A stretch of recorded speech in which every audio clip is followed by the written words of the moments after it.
Hey, Tommy from the Run Testers. In this video, we're going to be comparing the Adidas EVO SL with the Asics Superblast 2. Let's take a look.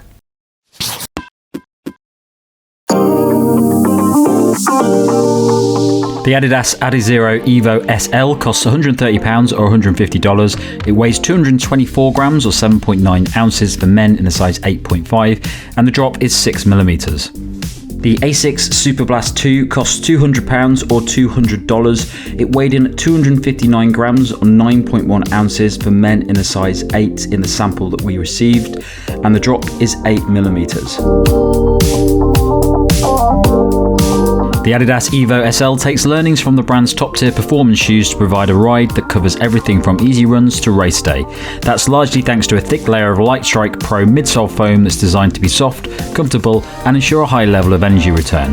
The upper is made from a lightweight and breathable engineered mesh to deliver comfort and ventilation, while the outsole features a combination of continental rubber on the forefoot and clear rubber towards the heel of the shoe, aiming to provide grip and protection without increasing the weight. The shoe also has plenty of padding around the ankle collar, as well as a slightly rockered geometry for smooth heel-to-toe transition. The Superblast 2 follows the hugely popular Superblast with a couple of key updates. The first of those is a new FF Blast Turbo Plus midsole layer designed to be lightweight, bouncy and more durable, and there's a redesigned engineered woven upper to improve comfort, breathability and fit. Underneath that layer is the thinner FF Blast Plus Eco Foam that works alongside the FF Blast Turbo Plus to improve the cushioning and comfort of the ride. There's also a slightly modified layer of Asics grip outsole rubber that the brand says is lower density than the previous version and provides a softer ride, and the stack height sees a 0.5mm decrease across the heel and toe. In addition, the tongue design features a stretch mesh wing construction to improve the fit and reduce movement on the run. When it comes to the fit of the two shoes, I've got my normal running shoe size in both, which is a UK 9. With Asics, that's a US 10, and it's a US 9.5 for Adidas. So as you might expect, it's a slightly more dialed in shoe, but I was pretty happy in a 9 in both of the shoes. It's potential to maybe go half a size up in the Adidas EVO SL, especially if you're using UK sizing, but all round, I would stick to your normal size for these brands. I had enough room with both of them, really comfortable hold around the heel and midfoot with both of them as well, and even on long runs, even though the Adidas is a little bit tighter, I didn't really feel that I needed any extra space or anything like that. So yeah, I was happy in my normal size with both shoes. I am a little bit small for my size though, so maybe if you're big for your size, particularly with the Adidas, you might need a bit more room. So Mike's still got my Superblast 2, so I haven't got it to hold up here. The fit in these shoes, Adidas EVO SL, it's an Adidas shoe. Normally in the UK you'd size up half a size in an Adidas shoe. That's the same for the EVO SL. It's actually a bit roomier, I found, than a lot of Adidas shoes. It feels like there's a bit more width to this shoe, there's a bit more space in the forefoot. But I did try a few different versions of the or different sizes of the EVO SL on in the shop, and the 8.5 was perfect for my foot size.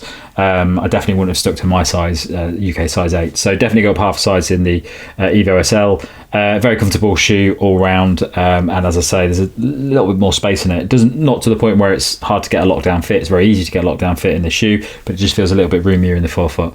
The Superblast 2, found a very comfortable shoe. It does have quite a bit of space in the forefoot of the shoe, but I stuck to my UK size 8 in the Superblast 2, and I found it worked perfectly for me. So I definitely stayed to my UK size 8 in that shoe. It's a very comfortable shoe, plenty of support, plenty of padding on it. So yeah, I would stay to my size in the Superblast 2, go half size up in the UK in the Adidas EVO SL. So I've run over 100k in both of these shoes, and I rate them both very highly indeed. I think they're pretty much standout options on the market at large when it comes to training shoes that are really versatile and fun to run in. They're hopefully going to be trendsetters, but that said, I think both of them are going to be hard to match by other brands. We've seen a few brands attempt at the Superblast already, and it haven't really come close yet. So yeah, certainly both shoes that I would rate very highly indeed. They are different styles of shoes though, for sure, in terms of how they approach things with their design, and also the price is very different, which immediately gives the leg up to the Adidas EVO SL because it is so much cheaper than the Superblast. So Superblast was the shoe of the two I tested first, and certainly I liked it a lot when I first reviewed it, but I didn't quite love it as much as perhaps other people out there did, but have grown to like it more and more with extended testing. I took it away on holiday at one point and just used it for absolutely everything, and that's really its strength. It is incredibly versatile, it is comfortable and enjoyable for easy runs. It certainly has the pace of faster runs too. It's light enough and responsive enough. Sometimes I feel it's just a little bit big basically for fast runs. I think it actually is perfectly fine for them, but I don't really love the feel of it myself for faster runs at times, but you certainly can do them in the Superblast, and then you have loads of extra versatility when it comes to easy runs and that kind of thing, because it is really comfortable and it is very stable and supportive as well for such a high stack shoe. And I think that is one of the critical differences between it and the EVO SL. Like, you have got a more stable ride with the Superblast because it just seems a bit more structured and firm underfoot in places. It's definitely got a stiffer ride as well, and you've got a bit more foam underfoot, which may help for cushioning and comfort on easy runs as well. One thing to note about the support you get from both shoes is certainly the narrowness of the Adidas compared to the Superblast, especially at the heel area, and there's quite a narrow section around the midfoot as well. That all just kind of lends the idea that it's not going to be as stable as a Superblast, especially as it also has a softer foam in the midsole. The Adidas EVO SL leans more towards the speedy end of things. Like, I've absolutely loved running in this. This is very much my kind of shoe. It's a really nimble feel to it, and actually it is cushioned enough and comfortable on slow runs, I find, but then you've got loads of pep and a really energized feel when you do want to up the pace. Foam is softer on the Adidas, I'd say, than the Superblast. You definitely get a bit more sink in, and you get a nice propulsive toe off as well with the sharper rocker under the forefoot. Feels certainly a little bit more explicitly built for speed than the Superblast, but actually still does have a lot of versatility, I think, the EVO SL, even if it's not necessarily as stable and supportive as the Superblast. Like, do feel this soft foam I could roll a little bit inwards in the EVO SL, but I have taken it for some flat out recovery runs and it's fine for that. I think maybe where the Superblast has a clear edge for me probably be on longer runs at easy paces, or even progressive longer runs when you are getting that extra kind of cushioning and support here. But then when it comes to the fast stuff, like, I've done some really flat out sessions in the Adidas down the track and on the road, and I've been really impressed with it at all times. Like, it's really matched the performance of full plated shoes for me, and I think the Superblast can do those sessions as well, but I don't feel as comfortable doing them in the Superblast just because it is a larger shoe, and I much prefer the more nimble feel from the Adidas and the kind of extra ground contact you have under the forefoot in particular, where you have that sharp rocker and a lot more less foam underfoot than you get with the Superblast, which feels very good in cruise control and you can cruise along at speed, but when you really want to accelerate and run hard, I do like the feel of the Adidas a bit more. I did do a short run wearing both shoes at the same time, and those differences are borne out in that as well, where you do feel a lot more kind of control and support from the Superblast. It feels great at cruising along, still really responsive under the forefoot, but the Adidas feels a bit softer under the heel and a little bit more explosive and nimble as you rock onto that forefoot. And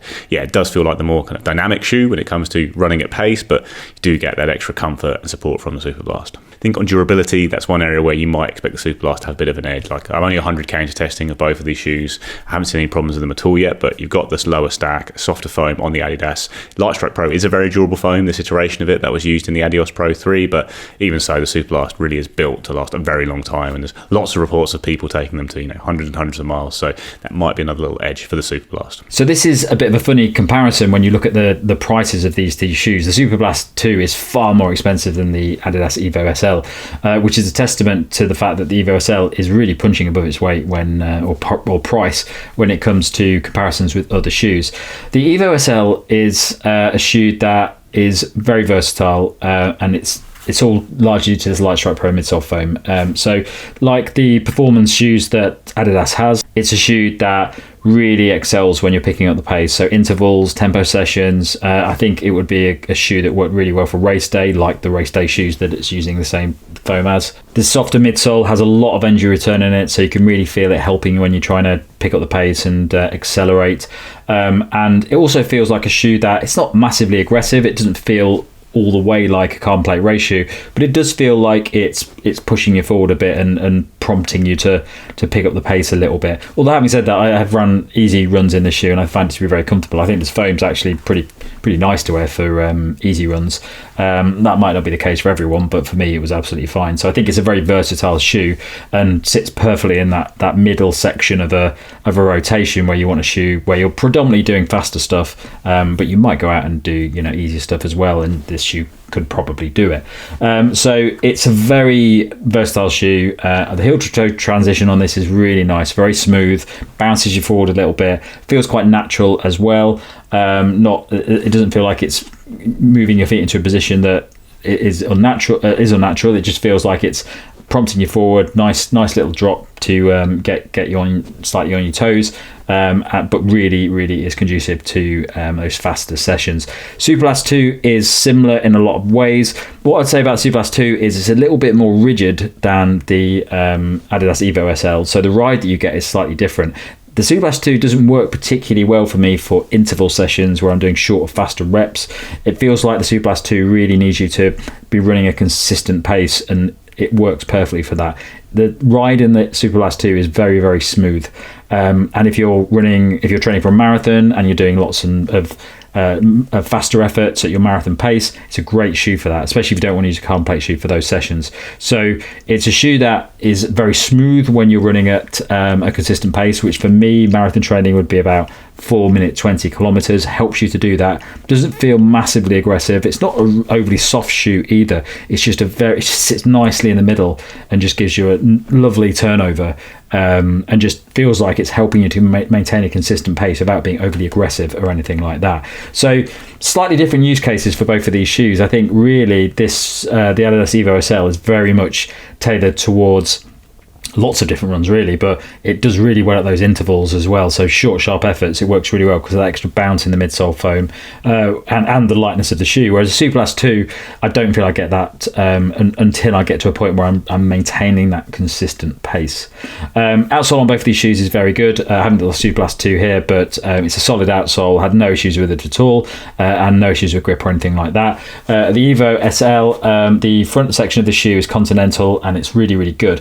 It looks quite smooth when you look at the outsole of the Adidas EVO SL, but it doesn't feel like that when you're out on the wet ground or when you're running up and down hills. It's very good at gripping, and surprisingly so for such a nice smooth looking outsole, which is actually a pretty thin layer of rubber as well. So really solid outsole on the Adidas EVO SL. When it comes to pure performance, this is a very tricky verdict for me because these are both absolutely outstanding shoes that I really love using. With the Adidas, it was love at first run. Like I really enjoyed using it from day one. And the Superblast, like I say, it's grown on me more and more, especially when I used it for just everything on a trip away. And they're both outstanding shoes and both certainly excellent all-rounders with maybe slightly different areas where they excel in. It'd be lovely to have both in a rotation, but I think it's a lot of money to do that, especially if you also want maybe a pure recovery shoe and something like a carbon plate racing shoe for race day. I think Superblast has an edge in certain areas. Like I said, I think it will suit heavier runners a bit better than the Adidas. I think anyone who needs a little bit of support at all will prefer the Superblast, and if you're focused on a lot of long miles, grinding out miles, the Superblast just eats those up and makes them really fun, and it has the pace of fast stuff as well. You're doing a lot more kind of speedy work and you like the feel of a nimble shoe when it comes to your faster training, a little bit more ground feel under the forefoot. The Adidas provides that in spades, and I think it is the better choice if you're looking for a pure speed trainer to add to your lineup. The EVO SL would also be the better choice if you're looking for a stand-in racing shoe, I'd say, especially for distances up to the marathon. I think it'd be pretty even if you are looking at marathon racing in particular. If you're just looking for one shoe to do absolutely everything, I probably would lean towards the Superblast overall. There are lots of runs where I think it would be the slightly better choice, whereas the Adidas is a bit more targeted at that speed work. That said, if you are a lightweight runner and don't really have concerns about stability, I do think the Adidas is a very good shoe for those easy daily runs as well. Actual verdict, and I would pick the Adidas out of these two though, just because it covers so much and it is so much cheaper. You could pick this up and then go and find a nice cushioned recovery shoe in a sale somewhere and probably still come in under the price of the Superblast. But Superblast, absolutely outstanding shoe. If you pick it up, it's going to suit lots of people probably a little bit better than the Adidas, which is that little bit more lightweight and less supportive, but certainly both fantastic shoes. Just in my rotation, probably I'd find an easier home for the EVO SL. So in many videos I talk about how the Superblast 2 is one of my favourite shoes. It still is. I think it's a fantastic shoe, but like many of you commenting, it's a very hard shoe to get hold of, but it's also a very expensive shoe. Adidas EVO SL has come in, and it's a shoe that I'm just as likely to pick up for a lot of my training sessions as the Superblast 2. I talked about the Superblast 2 being very good at those consistent paces where you're trying to maybe do marathon training or anything like that.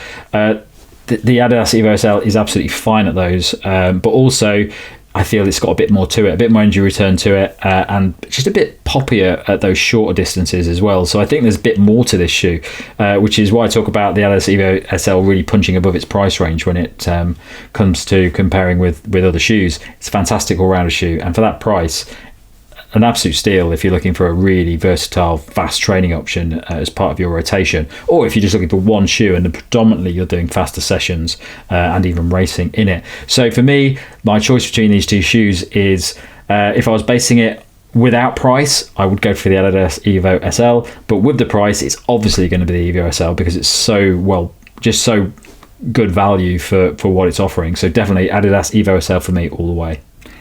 That's it from us on this video. Thanks a lot for watching. Don't forget to like, subscribe and click that little bell. And if you go into the caption below, you can find it into our podcast, which comes out a couple of times each month. Thanks a lot for watching. Catch you next time.